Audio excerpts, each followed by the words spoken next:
Ok malta, só para lembrar aqui no início do vídeo de que eu sou um estudante de medicina ainda e isto é apenas um projeto meu, não deve ser considerado de maneira nenhuma conselho médico, é apenas material de educação utilizado para revisão de matéria ou dos diferentes aspectos da medicina. Um pedido meu é que deem like, subscrevam e comentem. Se tiverem qualquer dúvida, deixem nos comentários que eu tentarei ao máximo responder a todos. Além disso, quaisquer atualizações ao conteúdo do vídeo ou erros que sejam relatados serão colocados no comentário fixado e as fontes estarão na descrição. Por enquanto é isso, agora sigam com o vídeo, até à próxima. Bom dia, boa tarde, boa noite, sejam bem-vindos a mais um vídeo do Encimed ou Dicas da Medicina, onde hoje vamos falar sobre a doença de Behçet. Eu sei, eu tenho demorado um pouco a postar, principalmente porque tivemos 3 semanas de aulas assim um pouco pesadas, seguidas por um exame não muito fácil, mas de qualquer das formas estamos aqui outra vez para melhorar a educação médica em Portugal. Então, doença de Behçet, o que é? É uma vasculite rara, ok? Inflamação dos vasos e é rara em termos epidemiológicos, mas também em termos fisiopatológicos. Porquê? Porque afeta tanto artérias como afeta veias de qualquer dimensão. Ela tem uma preferência pelo sistema venoso e também por pequenos vasos, mas afeta todos os vasos, ao contrário de outras vasculites. Desta forma é classificada como uma doença autoimune e também sistémica. Autoimune porque tem envolvimento do sistema imunitário e é a base do mecanismo de doença, e sistémica porque tem manifestações em vários órgãos e vários sistemas. Em termos de epidemiologia, é mais comum em homens do que em mulheres, mais prevalente na segunda a quarta década de vida, apesar de também ocorrer na população pediátrica, e falaremos disso depois no diagnóstico, e também é mais prevalente na região mediterrânica e na Ásia. Dessa forma é chamada de Silk Road Disease, ou doença da Rota da Seda, porque nos tempos mais antigos a Rota da Seda passava desde a Itália para a Grécia e também para a China e para a Índia, certo? E se nós pegarmos no mapa, se desenharmos uma linha atravessando esses países, temos mais ou menos uma estimativa da Rota da Seda, e esses países, por coincidência apenas, têm uma maior prevalência desta doença. Ok? Em termos fisiopatológicos, sendo uma doença autoimune, é uma doença multifatorial. 2 grandes fatores, todos já sabemos: fatores genéticos e fatores ambientais. Fatores genéticos têm uma grande associação com o Human Leukocyte Antigen B51, ou o antigênio humano leucocitário B51, que também é o MHC, podemos dizer assim, porque MHC é molécula em termos biológicos, mas no nosso caso seria o HLA, e depois a translocação de 2 aminoácidos na posição 694 no gene FMF, que também é um fator de risco. Isto são apenas especificações, é apenas curiosidade, mas eu quis deixar cá. Em termos ambientais, nós já sabemos que grande parte das doenças autoimunes a pessoa tem de ter predisposição genética, mas existe um gatilho ambiental.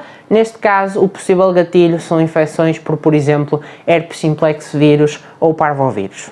Ok? Em termos de fisiopatologia propriamente dita, sendo uma doença não totalmente conhecida, o que se descobriu até hoje é que existe a produção de anticorpos excessiva. Esses anticorpos são anticorpos contra Helicobacter pylori, que formam complexos imunes, e temos então uma reação de hipersensibilidade do tipo 3. Com a ajuda das células T helper 17, existe uma maior ativação linfocitária, o que resulta em necrose das paredes vasculares. Estes anticorpos, produzidos na fase inicial da doença, são contra a Helicobacter pylori, mas por causa do mecanismo de mímica molecular, ou molecular mimicry, eles reagem com a enolase alfa humana, que é produzida nas células endoteliais dos vasos.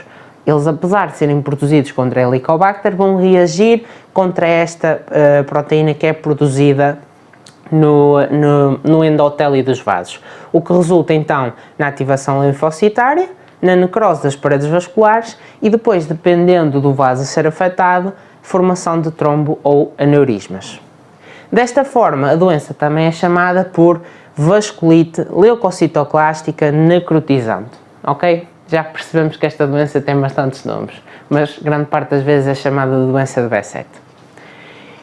Em termos de clínica, é uma doença que possui vários fenótipos. Como falámos em genética, fenótipos são as características físicas, aquilo que é observável para um determinado conjunto de genes, então a doença pode se apresentar de diferentes maneiras.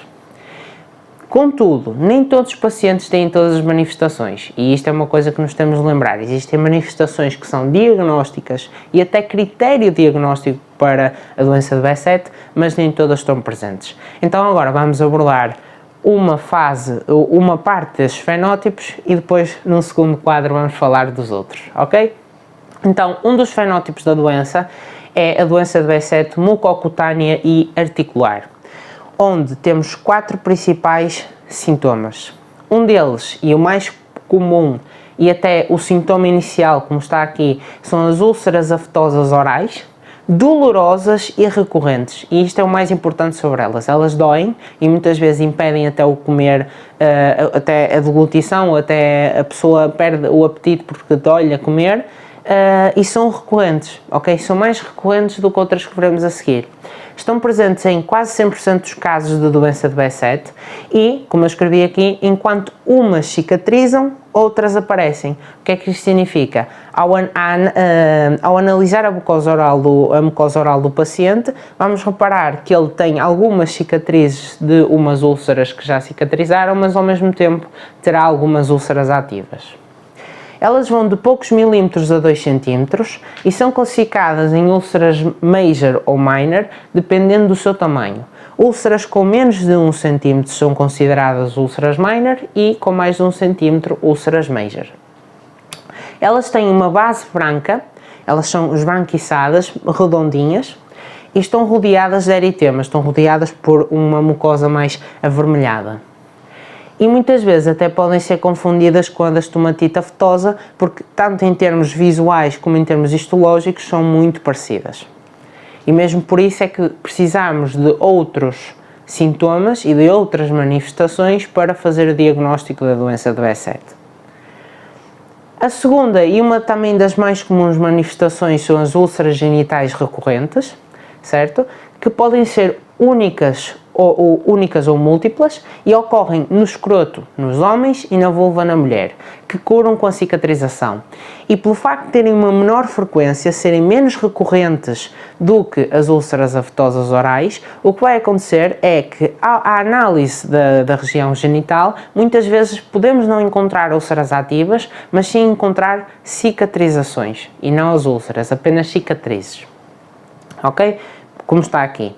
Outra das manifestações são lesões cutâneas, estas muito variadas, como por exemplo eritema nodoso, lesões papulopustulares, pioderma gangrenoso, pseudofoliculites ou lesões acneiformes, mas também podem apresentar dermatografismo, que essencialmente ao descrever ou fazer uma linha na pele da pessoa, poucos minutos depois essa linha aparece mais realçada na pele da pessoa. Como o nome indica, podemos escrever na pele de alguns dos pacientes com doença de Behçet. Já falaremos das lesões cutâneas outra vez na parte do diagnóstico, porque existe um teste específico que nos pode ajudar a confirmar o diagnóstico. Por fim, na doença de Behçet mucocutânea e articular, temos artrites, que estão presentes em 40% dos casos da doença, que são não erosivas ou deformadoras, também não são deformadoras, e são mono ou oligoarticulares assimétricas. O que é que isso significa? Afeta uma ou poucas articulações apenas de um lado do corpo. Além disso, elas evitam o esqueleto axial, ou seja, não afetam nem a coluna vertebral, nem a cintura escapular, nem a cintura pélvica, e afeta mais os joelhos e os calcanhares. É engraçado porque nem afetam as articulações mais distais, como as dos dedos das mãos e dedos dos pés, nem as articulações mais proximais, como as articulações acromioclaviculares, nem as articulações do ombro, nem as articulações do pé, nem da anca. Afetam mais as articulações do joelho, as articulações dos calcanhares e muitas vezes as articulações do cotovelo. Ok? Falado agora da doença de B7 mucocutânea e articular, vamos passar aos outros fenótipos. Até já! Ok, vamos à segunda parte da aula. Eu sei, eu mudei de roupa, estou a gravar isto num dia diferente. Não tive tempo ontem para acabar e vamos agora então à segunda parte. Nós tínhamos acabado de falar então das manifestações mucocutâneas e articulares da doença de B7 e agora vamos passar para outros dois fenótipos e depois umas manifestações extrasistémicas, mas que não definem propriamente um fenótipo. Então, para além de mucocutânea e articular, temos o fenótipo ocular da doença de B7 que ocorre entre 25% a 75% dos casos da doença, onde podemos ter manifestações como a uveíte, que pode ser anterior, posterior ou ambas, assim chamada por pan-uveíte, que pode progredir para cegueira se não tiver tratamento. Cerca de 1/4 dos casos pode progredir para cegueira sem tratamento. A uveíte, neste caso, ela é crónica, mas ao mesmo tempo é episódica e bilateral, ou seja, ela acontece durante toda a vida, mas por episódios e de forma bilateral. 2 a 3 anos após o aparecimento das úlceras. Se bem se lembram, as úlceras são o sintoma inicial e toda a cronologia dos outros sintomas é baseada no momento do aparecimento das úlceras. Depois pode também estar presente um hipópio, que é a secreção purulenta na câmara anterior, que é visível com o oftalmoscópio. Outras manifestações são, por exemplo, a vasculite retiniana ou a oclusão vascular, que podem levar a deslocamento da retina, e também a neurite óptica. Além disso, grande parte dos casos do fenótipo ocular está associada a uma surdez sensorineural em 80% dos doentes, mas falaremos mais desta surdez agora no terceiro fenótipo, o fenótipo neurológico da doença de B7, muitas vezes apelidada de neuro-B7, que está presente em 5 a 10% dos casos e ocorre cerca de 5 a 6 anos após as úlceras. E pode se tornar uma doença do parênquima do sistema nervoso central ou uma doença neurológica não do parênquima do sistema nervoso central. Se for do parênquima, vai ter sintomas como alterações comportamentais, até uma possível mudança de personalidade, ataxia, hemiparese de um hemicorpo, perda de audição, neste caso esta surdez sensorineural, que muitas vezes até é bilateral, e também sintomas de tronco cerebral.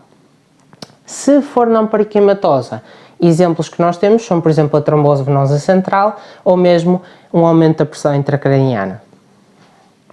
Outras manifestações da doença que não definem propriamente fenótipos são, por exemplo, manifestações gastrointestinais, como, por exemplo, dor abdominal, hemorragia digestiva baixa, náuseas e vômitos, sintomas cardiovasculares, como sintomas ou doenças, neste caso, derivadas da inflamação dos diferentes tecidos do miocárdio, podendo ser então uma pericardite, uma endocardite ou uma miocardite.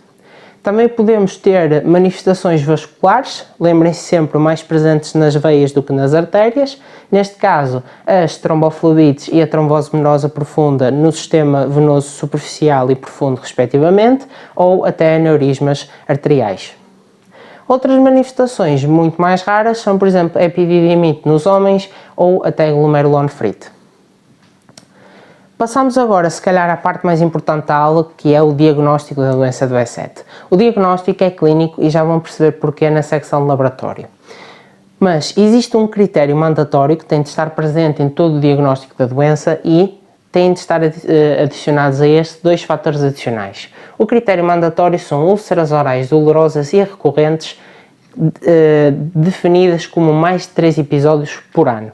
Mais de 3 episódios de úlceras orais que têm de ser dolorosas e recorrentes ao ano, ok? Mais 2 fatores adicionais destes 4, seja ele a presença de úlceras genitais, ativas ou cicatrizadas, manifestações oculares, como por exemplo o uveíte que acabámos de falar, presença de lesões cutâneas, como o dermatografismo, pioderma gangrenoso, todas aquelas que vimos no quadro anterior, e também um teste patérgico positivo. Okay? O que é um teste patérgico? O teste patérgico consiste em surgir, após uma injeção intradérmica de salina no antebraço, uma pápula ou uma pústula. Okay?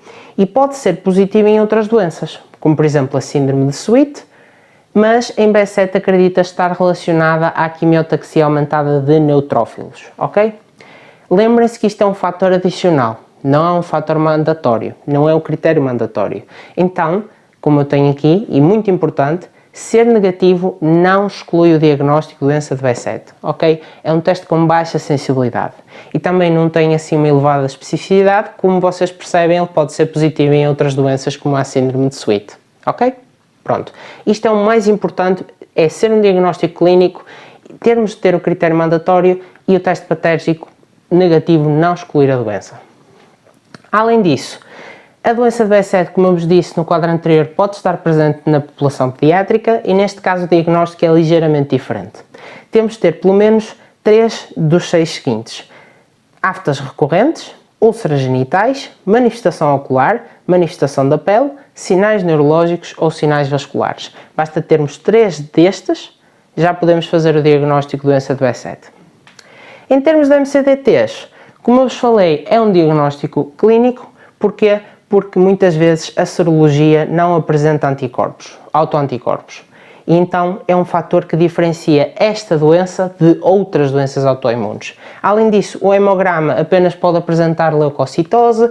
Em termos bioquímicos, temos apenas aumento da proteína C reativa e da velocidade de sedimentação eritrocitária, o que é algo inespecífico, apenas nos dá a ideia de que temos inflamação em questão mais crónica. E a genética, geralmente fazer o teste genético para o HLA-B51 não é recomendado. Em termos de diagnósticos diferenciais, podemos pensar, aquele que nos vem mais à cabeça, como eu vos falei no quadro anterior, é que as úlceras têm uma aparência, tanto a olho nu como histológica, muito semelhante à da estomatite aftosa, mesmo por isso é que temos de procurar outros sintomas. Doença gastrointestinal como a doença celíaca ou a doença de Crohn. Infecções como a tuberculose ou infecção por herpes simplex, reumatológica como a artrite lúpica e dermatológica como a síndrome de Sweet e a síndrome de Stevens-Johnson. Ok? Relativamente ao tratamento, o tratamento é sintomático, é uma doença crónica que infelizmente não tem cura e passa então pelos diferentes sintomas.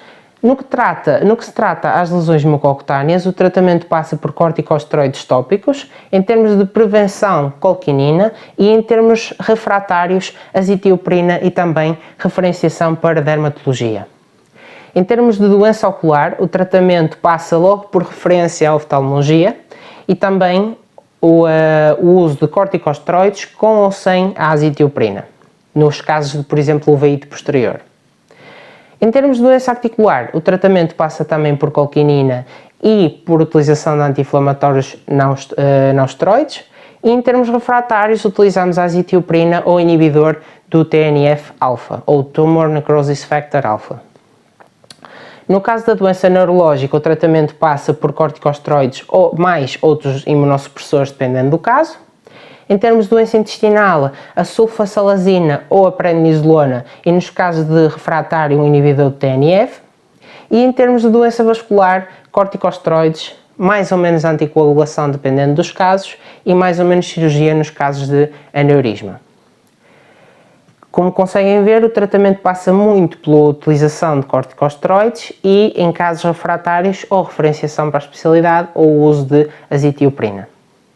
Em termos de prognóstico, ela é uma doença caracterizada por exacerbação e remissão, portanto é um pouco mais cíclica, mas é recorrente, como eu acho que o termo já ficou bem conhecido na doença, e portanto é uma doença sem cura. Ao longo dos anos os sintomas vão melhorando, contudo as comorbilidades, por exemplo, da doença neurológica ou vascular, permanecem. A mortalidade é relativamente reduzida na população em geral, mas maior na população asiática afetada pela doença. E com o tratamento de corticosteroides, a pessoa viverá uma vida saudável dentro dos limites do possível. Ok? Hoje não vou colocar nenhuma questão, porque senão teria de fazer outro quadro, mas fica aqui a questão, caso vocês se consigam lembrar e caso não consigam ver, quais são os critérios de diagnóstico para a doença do B7.